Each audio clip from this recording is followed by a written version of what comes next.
오늘 첫 번째 사도 바울은 데살로니가 교회의 성도들에게 기도를 요청하고 있습니다. 중보 기도는 신앙생활 오래 한 성도들에게만 해당되는 것이 아니고 예수 그리스도를 믿는 그리스도인이라면 자신을 위한 기도만 해서는 안 되고 공동체를 위한 기도, 또 특별히 영적인 지도자를 위한 기도를 해야 한다는 것입니다. 1절은 말하죠. 끝으로 형제들아 너희는 우리를 위하여 기도하기를. 사도 바울과 그 전도 팀을 위해서 기도해 달라고 요청하고 있습니다. 이렇게 요청하는 이유가 어디 있겠습니까? 사도 바울의 사역이 자신의 힘으로 되는 것이 아니기 때문입니다. 하나님께서 힘 주시고 하나님께서 도와주셔야 사역을 제대로 할 수 있기 때문입니다. 그런 의미에서 우리도 교회를 위해서 기도하고 목회자를 위해서 기도하고 성도들을 위하여 기도하고 교회 사역들을 위해서 기도해야 할 것입니다. 오늘 화요전도대가 복음을 전할 때 화요전도대원들을 위해서 기도해 주셔야 할 것이고 또 화요전도대가 전도를 잘 할 수 있도록 모든 성도들이 기도할 때 하나님께서 그 기도를 들으시고 역사하여 주실 것입니다. 무엇을 요청하고 있습니까? 주의 말씀이 너희 가운데서와 같이 퍼져나가 영광스럽게 되고 복음을 잘 전할 수 있도록 기도해 달라고 요청하고 있습니다. 데살로니가 교회에 복음이 전파되어 성도들이 믿음의 뿌리를 잘 내리게 된 것처럼 다른 곳에서 복음을 전할 때도 말씀이 잘 퍼져나갈 수 있도록 그래서 하나님께 영광이 되도록 기도를 요청하고 있습니다. 두 번째는 2절이죠. 또한 우리를 부당하고 악한 사람들에게서 건지시옵소서 하라. 바울은 계속 평생 복음을 전하면서 부당하고 악한 사람들의 반대와 공격을 받았습니다. 늘 위기와 위협 속에서 복음을 전해야 했기 때문에 무엇보다도 하나님의 보호하심은 절실했습니다. 그래서 더욱 데살로니가 교회 성도들에게 이러한 기도를 부탁하고 있습니다. 우리도 살아가다 보면 어려운 일을 겪을 때가 많이 있고 또 사람들 때문에 어려움을 겪는 경우들이 많이 있습니다. 어떻게 보면 우리가 겪는 어려움 중에 가장 큰 어려움이라고 할 수 있는 것이 사람들과의 관계에서 발생하는 어려움이라고 하겠습니다. 바울은 이런 어려움들을 너무나 잘 알고 있었기 때문에 기도를 부탁하고 있습니다. 그러니까 바울이 기도를 요청하는 그 배경에는 자신의 힘의 한계를 그가 인정하고 있다는 것입니다. 우리가 살아가다 보면 과신할 때가 있잖아요. 나는 잘할 수 있다. 나는 잘할 사람이다. 이렇게 너무 자신감이 넘치는 사람들이 있는데 그것이 어떻게 보면 한편으로는 우리가 함정에 빠지거나 실패하는 원인이 되기도 합니다. 겸손한 마음으로 우리가 모든 일에 임해야 되는데 하나님께서 도와주셔야 힘 주셔야 우리가 잘할 수 있고 좋은 결실을 얻을 수가 있다는 겁니다. 그런데 그렇게 하기 위해서는 우리 각자가 스스로 자신의 문제를 놓고 하나님 앞에 기도하는 것은 너무나 당연한 거지만 서로를 위해서 다른 사람을 위해서 우리가 함께 집중해서 또 협력해서 중보 기도하는 일은 매우 중요하다 이렇게 말할 수 있겠습니다. 그래서 우리가 사도 바울처럼 기도를 요청하는 것도 중요합니다. 어떤 사람들은 자신의 문제 혼자 기도하고 다른 분들에게 기도를 요청하지 않는 분들도 있습니다. 물론 그럴 수도 있겠죠. 또 그래야 될 때도 있을 수 있습니다. 그러나 우리가 하나님의 말씀에 비춰보면 기도를 요청하는 것은 그리스도인의 신앙생활이나 교회 생활에 있어서 필요한 일입니다. 내게 이런 기도 제목들이 있습니다. 내게 이런 중요한 문제들이 있습니다. 나를 위해서 기도해 주십시오. 목회자에게도 요청하고 또 셀 가족들이나 같은 부서에 있는 사람들 또 기도하는 분들에게 중보기도팀에게 요청을 해서 기도를 해달라고 부탁하는 것은 매우 중요하다고 하겠습니다. 끝에 이렇게 얘기하죠. 믿음은 모든 사람의 것이 아니니라. 구원은 모든 사람들이 받는 것이 아니죠. 오직 예수 그리스도를 믿는 사람들만이 받습니다. 여전히 반대하고 또 공격하고 하나님을 대적하는 사람들은 있기 마련입니다. 3절이죠. 주는 미쁘사 너희를 굳건하게 하시고 악한 자에게서 지키시리라. 바울은 자신을 위해서 기도 부탁을 한 다음에 또 그들에게 확신을 심어주고 있습니다. 하나님은 신실하시기 때문에 너희들의 믿음을 굳건하게 하시고 악한 자에게서 너희도 지켜주실 거다. 너희에 대하여는 우리가 명한 것을 너희가 행하고 또 행할 줄을 우리가 주 안에서 확신하노니. 사도 바울은 이 데살로니가 교회 성도들에게 계속 뭘 얘기하냐면 말씀을 배운 대로 순종하라, 실천하라, 이거 강조합니다. 반복하잖아요. 꼭 그렇게 해라, 더 잘해라. 그래서 어떻게 해서든지 믿음이 굳게 설 수 있도록 바울은 계속 권면을 합니다. 그만큼 믿음을 굳게 세우는 것은 저절로 일어나는 것이 아닙니다. 계속 권면하고 강조하고 또 말씀으로 심어주고 이런 과정을 통해서 믿음의 뿌리를 내리는 것이지 그냥 저절로 시간이 지나면 믿음이 생기는 게 아니라는 거죠. 주께서 너희 마음을 인도하여 하나님의 사랑과 그리스도의 인내에 들어가게 하시기를 원하노라. 이것은 이제 바울이 데살로니가 교회를 위한 기도라고 할 수 있겠습니다. 결국은 우리의 마음이 하나님의 인도를 받아야 되겠죠. 우리의 마음이 하나님께 사로잡혀 하나님의 인도하심을 따라 우리가 행할 때 우리의 믿음이 결국은 세워지는 것입니다. 바울이 성도들에게 여러분들 우리가 가르친 것을 그대로 행하십시오. 또 그렇게 할 줄로 나는 확신하는데 또 그들의 어떤 결심이나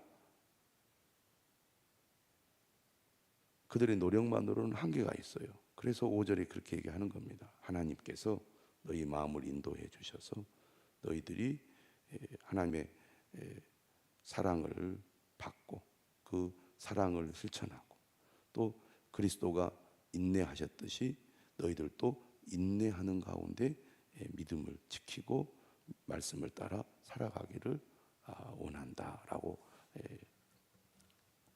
얘기를 하고 있는 겁니다.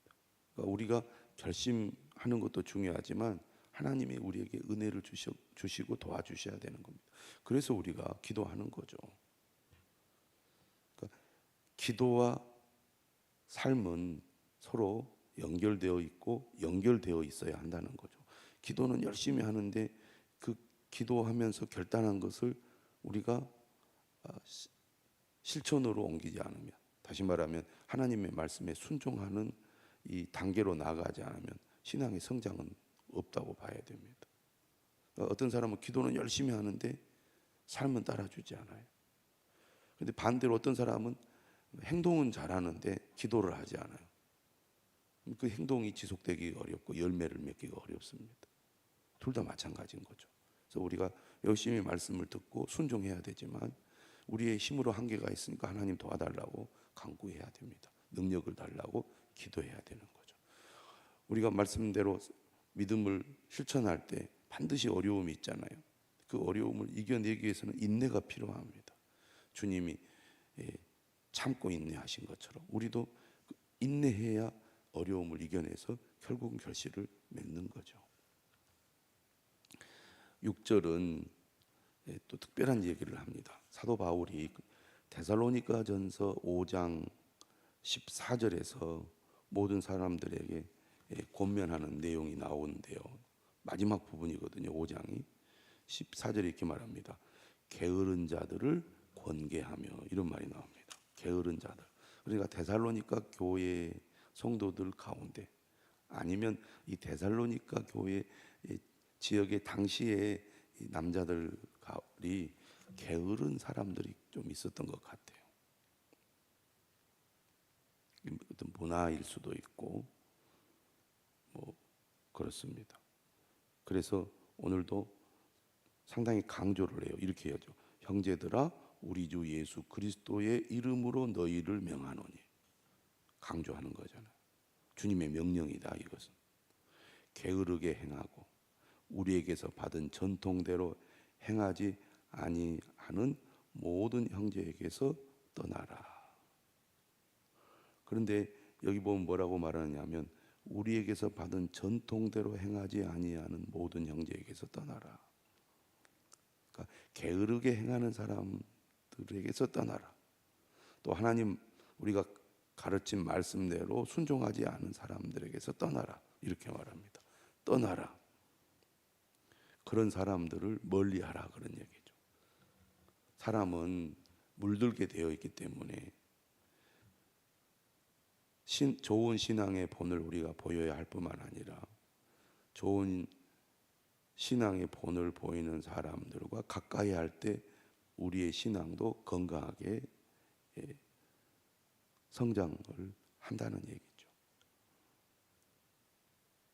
늘 부정적으로 말하고 또 주님의 일을 신실하게 잘 하지 않고 늘 이렇게 딴지를 놓거나 또 그 일에 충실하지 않거나 순종하지 않는 사람들을 가까이 하다 보면 우리도 그러한 것에 물들어서 늘 주님을 대적하거나 멀리하거나 또 무시하는 그런 식의 행동들을 하게 된다는 얘기입니다.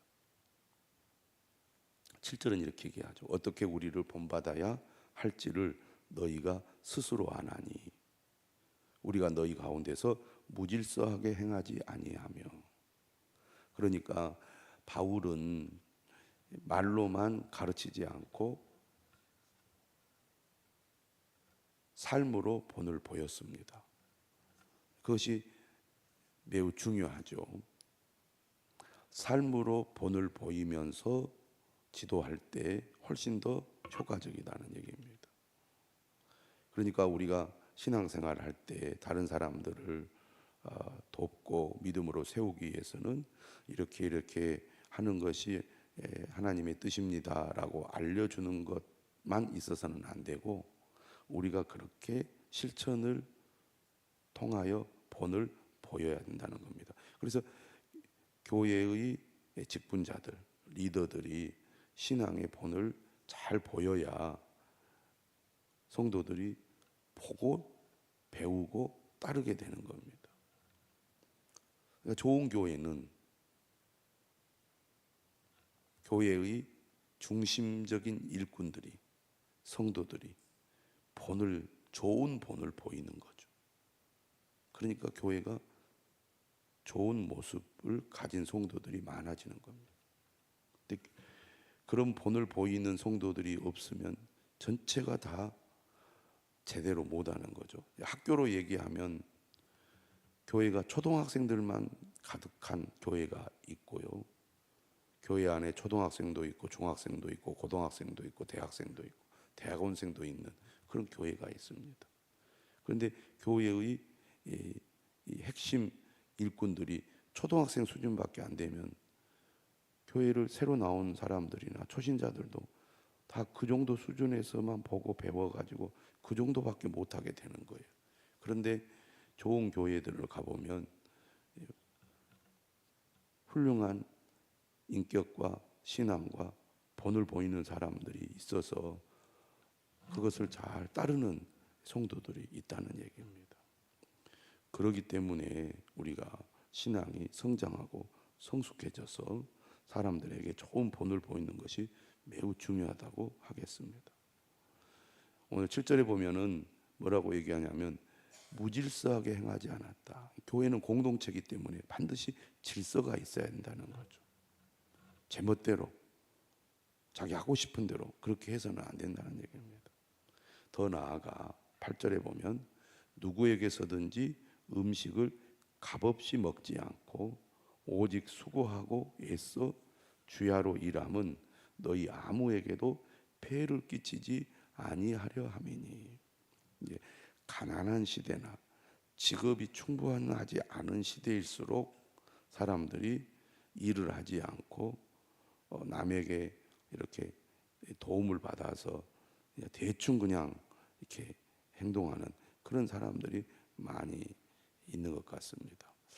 예전에 이제 가난한 나라에 이렇게 방문을 해보면 특히 이제 더워가지고 일하기가 쉽지 않는 환경 속에 있는 그런 나라들을 가보면 남자들이 낮에 골목에서 우통 벗고 게임이나 하고 놀고만 있어요. 일을 하지 않더라고요.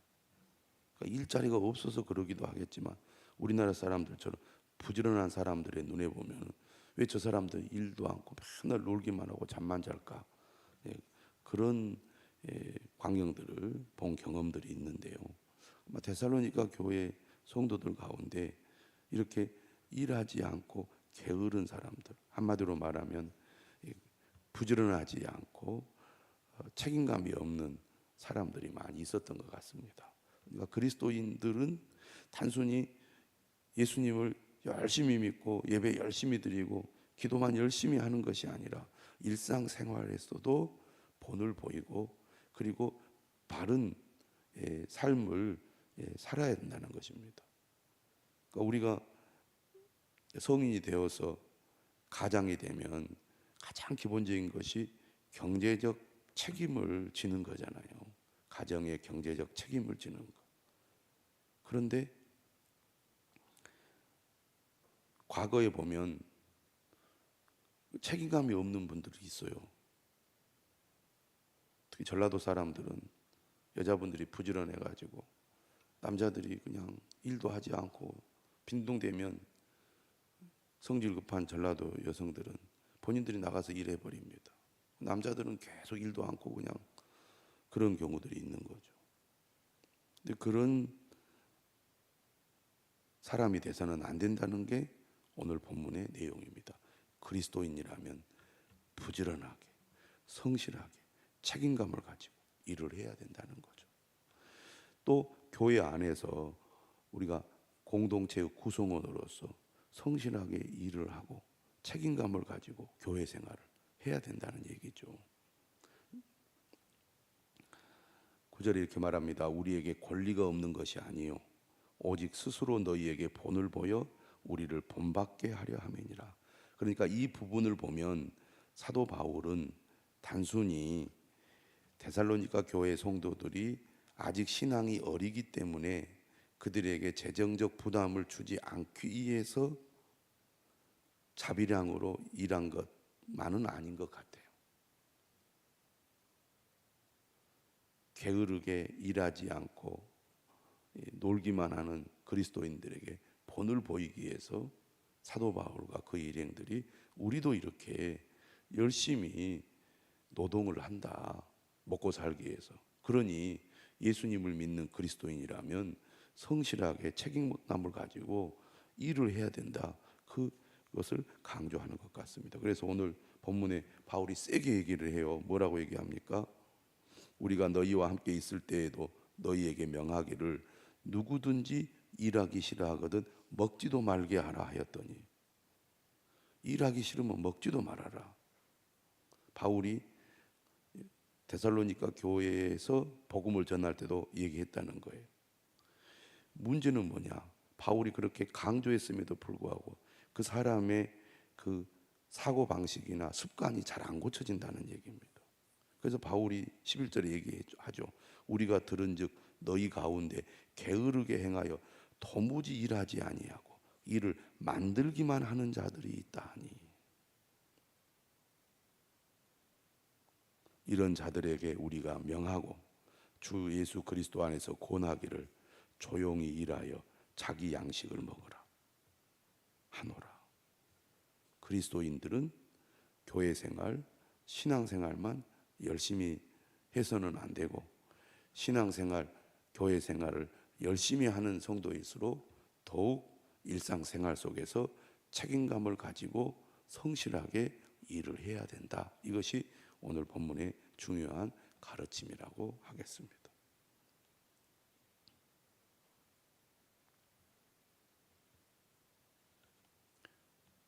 형제들아 너희는 선을 행하다가 낙심하지 말라.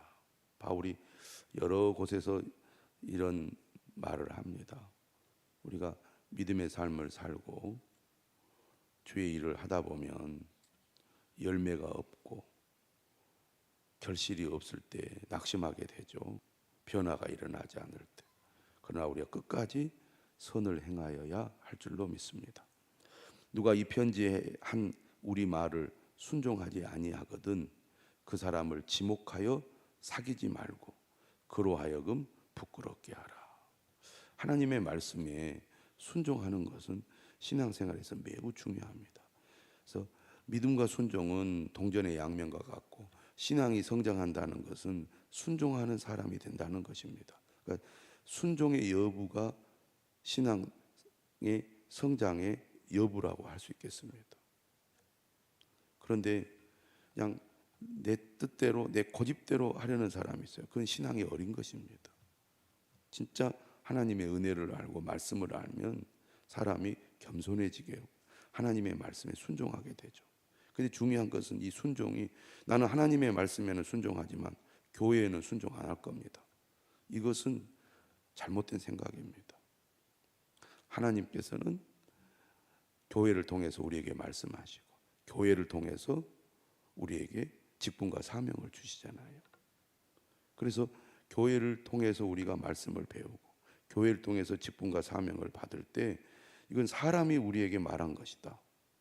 사람이 나에게 이런 역할을 맡겼다. 이렇게 우리가 받아들여서는 안 된다는 겁니다. 하나님께서 교회를 통해서 내게 말씀하셨고, 하나님께서 말씀의 대언자를 통해서 내게 말씀하셨고, 하나님께서 교회를 통해서 내게 이러한 일을 맡기셨다. 하나님이 맡기신 거다. 이렇게 우리가 이해하고 받아들이고 순종해야 된다는 겁니다. 그래서 불순종한 사람들을 멀리하라고 오늘 말씀하고 있습니다. 지금 2번이나 이런 얘기하죠. 위에서도 떠나라 그랬잖아요. 그런 형제들에게서 떠나라. 우리가 신실한 믿음의 사람들을 가까이 해야 될 줄로 믿습니다. 그러나 원수와 같이 생각하지 말고 형제같이 고면하라. 14절과 15절을 우리가 잘 마음에 새겨서 그런 사람들을 가까이 하지 않지만 또 변화되도록 기도하고 고면해야 될 것입니다.